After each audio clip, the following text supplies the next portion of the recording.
One TV special report.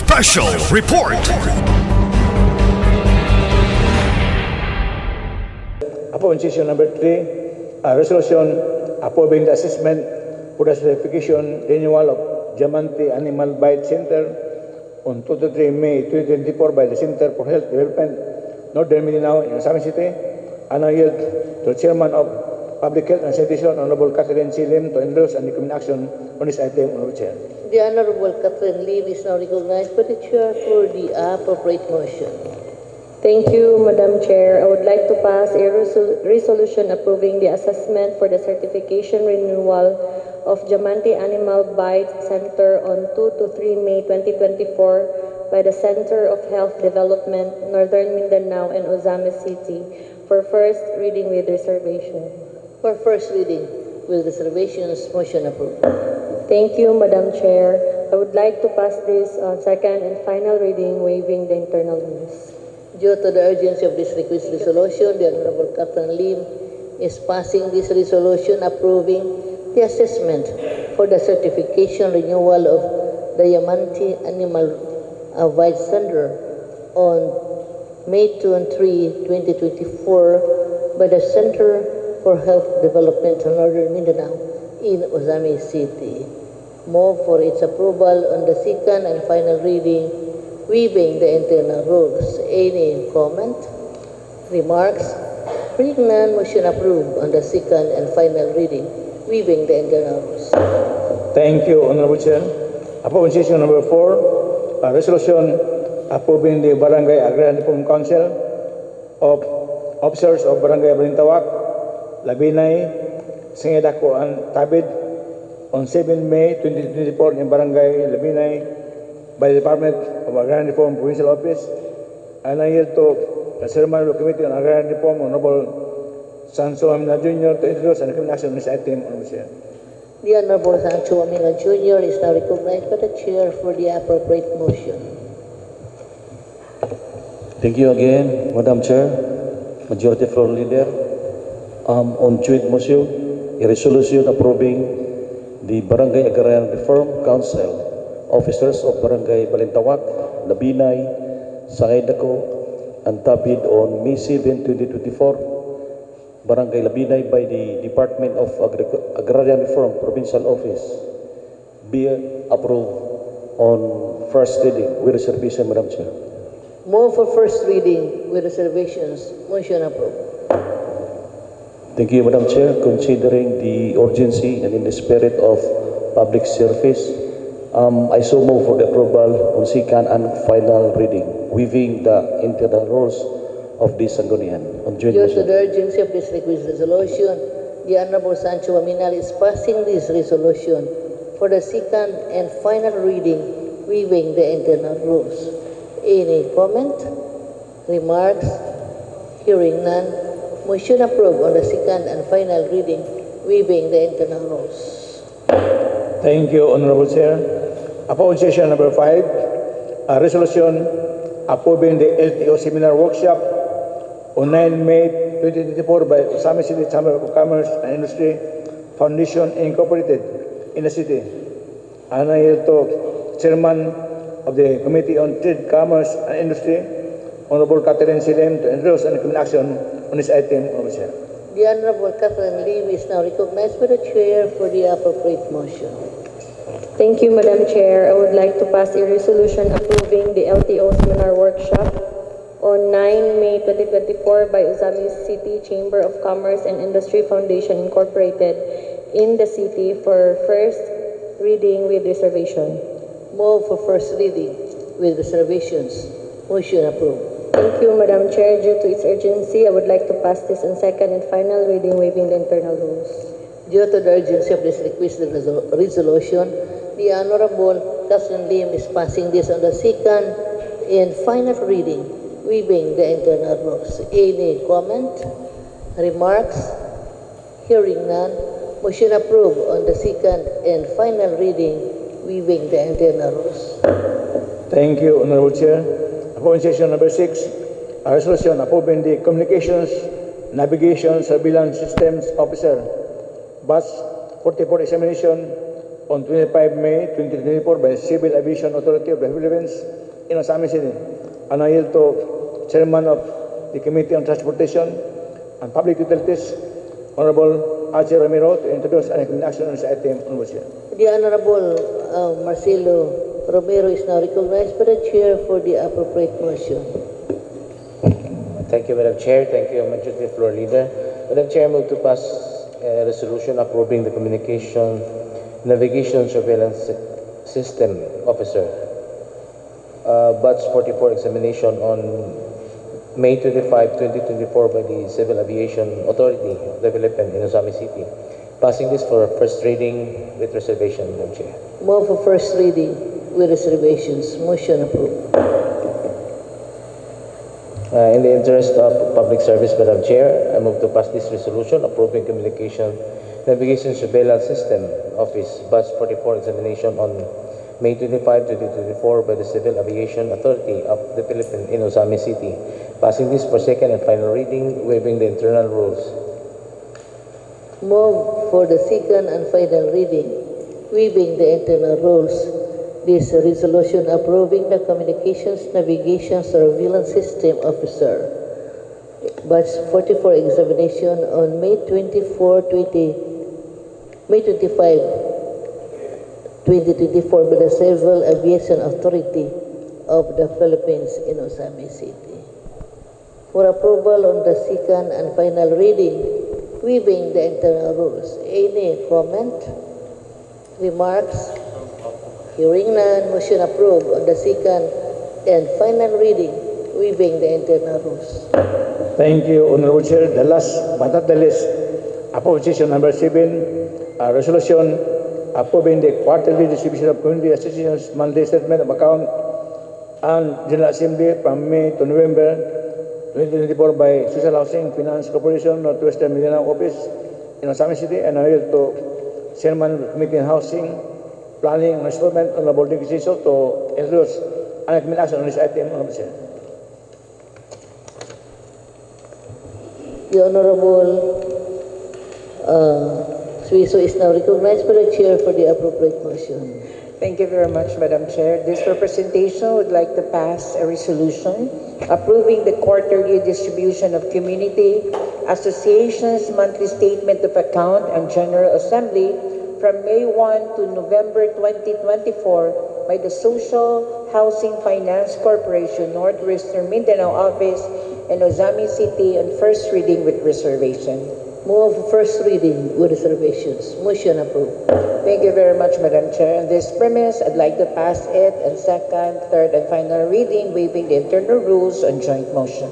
The Honorable Suiso is passing this resolution for the second and final reading, waiving the internal rules. Any comment? Remarks? Hearing none, motion approved on the second and final reading, waiving the internal rules. Thank you, Honorable Chair. There are no pending matters on my table. Under item number 10, business for third reading. At this juncture, may you have the pleasure and privilege to hear on PCL matters from Honorable Dick Ciso, Honorable Chair. The Honorable Suiso is now recognized by the Chair for some PCL matters. Thank you very much, Madam Chair. And for PCL matters, Madam Chair, we would like to reiterate that our PCL Academy is, aside from offering its bachelor's degree, they are also offering its short-term courses. And should you wish to avail, our fellow colleagues in this august body, the enrollment will start, the classes will effectively start in the month of June, and we are now accepting registrations for short-term courses, good for 6 months, and the following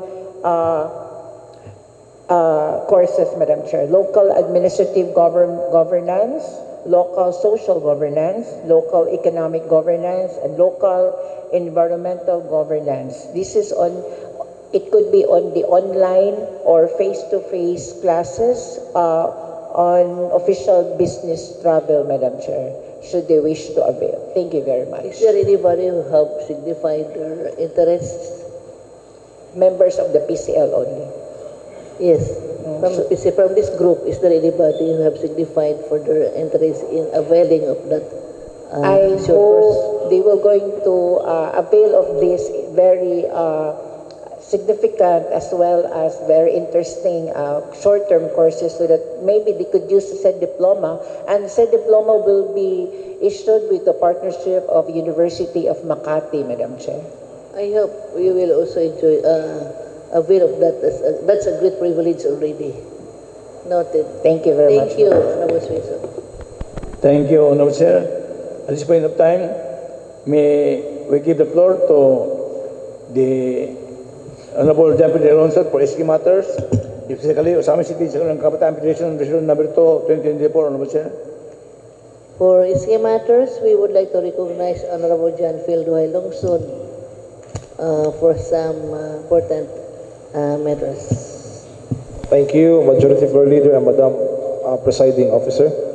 I would like to pass, to concur, and adopt of this Sanggunian, a resolution number 2 of the Sangguniang Kabataan Federation of Ozami City, a resolution authorizing the opening of account to all 51 Sangguniang Kabataan, Ozami City, Province of Misamis Occidental at the Land Bank of the Philippines, Ozami City Branch, and authorizing the 51 Sangguniang Kabataan Chairpersons and Sangguniang Kabataan Treasurers as signatories with Land Bank of the Philippines, Ozami City Branch, specifying their official signatories relative to the Sangguniang Kabataan transactions with the bank, Madam Chair. To concur and adopt the Sanggunian, Madam Chair.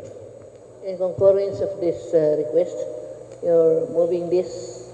Yes, Madam Chair. I move to concur and adopt this resolution from the Sangguniang Kabataan Federation, Madam Chair. Thank you. Proceeding with distributions. Just to concur only and adopt. Yes, proceeding with Yes, distribution. yes, Majority Floor Leader. For proceeding in the concurrence of this request resolution. Motion approved. Thank you, Madam Honorable Presiding Officer. Due to the urgency of this resolution, I would like to pass for the second and final reading, waiving the internal rules. Thank you. The Honorable Wedongson is passing this request resolution for the concurrence of this resolution number 2 for the authority to open an account of the Sangguniang Kabataan of Ozami City.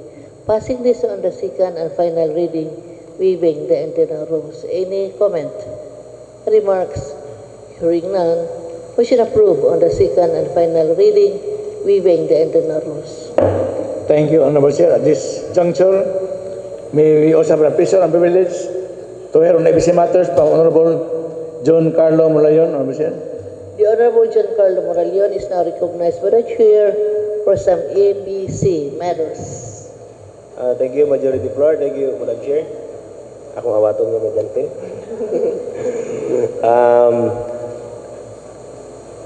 kabahin na tong giisgutan na tong miagi, kabahin na tong sa mga dogs sa diri nga galakaw-lakaw diri sa atong syudad. O atong makita karon, musuroy ka sa atong syudad. Gamay na lang gid ang atong makita nga nagsuroy-suroy. Naay naka-report nako ganina nga isa ka kapitan na barangay Pulot, si Kapraki Paktol. Sugod atong kuan gyud, pag-declare nga dakupon jud ang iro, nakadakop na silang barangay og 100 plus ka mga iro. Kato pa lang barangay. So gihugtan jud maayo sa atong mga kapitan aron nga malikayad ang mga disgrasya o mga makapaak sa mga bata. And the last, Madam Chair, ni-invite muna ko puhon on May 5, Sunday. Naay kalingawan ang barangay, naay third motocross racing at barangay Sangay Dako. Ang atoang mga bisita ani is from Davao, Bukidnon, Zamboanga del Norte, Sur, and napay taga Lain nga taga Lagyo pohon. So, and 7 and 8 barangay Fiesta, pwede na ta dito magtapok-tapok. Kano sa man blessings? Ang blessings. Okay. May Sunday. May 5. Time. So, magkita-kita ta rito pohon. Thank you. And thank you, Madam Chair. Thank you, Majority Floor. May nga po. Thank you for your invitation. Noted. May 7 and 8. So, pwede ta dito mabalik na po sa balay para sa barangay fiesta na dyan sa Sangay Dato. Mga onta dito. Kaya may 5 racing ni. Niniin. Yes, napoy kaon. Nanay pinato. So we plan. May 5 is blessing. And May, sa patusa?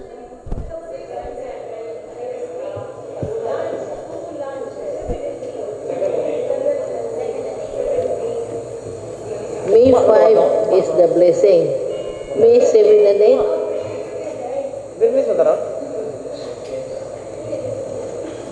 May 5 atong May table. 5, May 7, and May 8. Pwede ta sa balay. Ang pista 7 and 8. May 5 tingpo na to. Okay. Busy ang si 7 and 8. Okay, noted. Thank you, Honorable Chair. Thank you, Honorable Moralion. At this point of time, may you also have the pleasure and privilege to hear on matters concerning the indigenous people, pamunulol by Relinda Bation, Honorable Chair. For matters concerning the indigenous people, we may hear from Honorable Relinda Bation.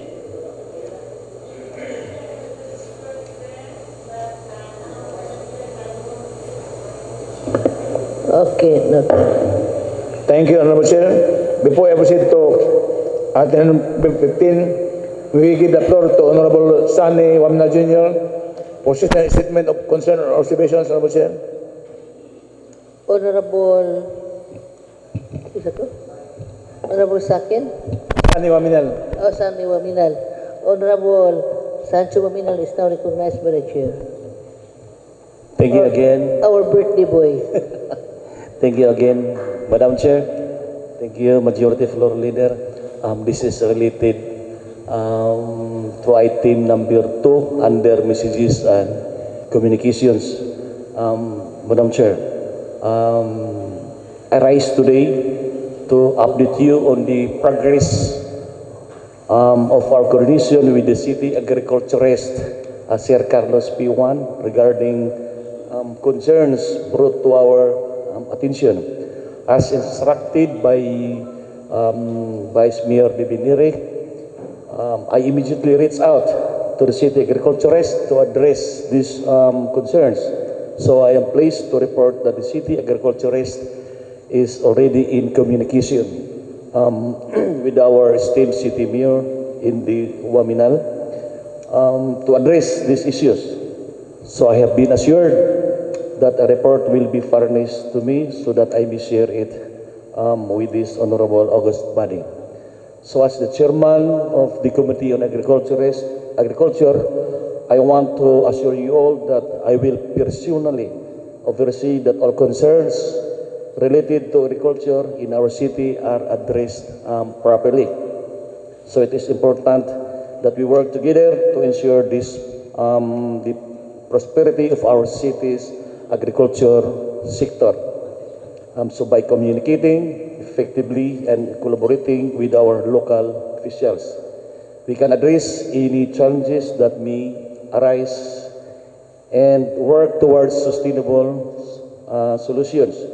So I urge all of us to continue to prioritize the well-being of our agricultural community and support initiatives that will benefit them in the long run.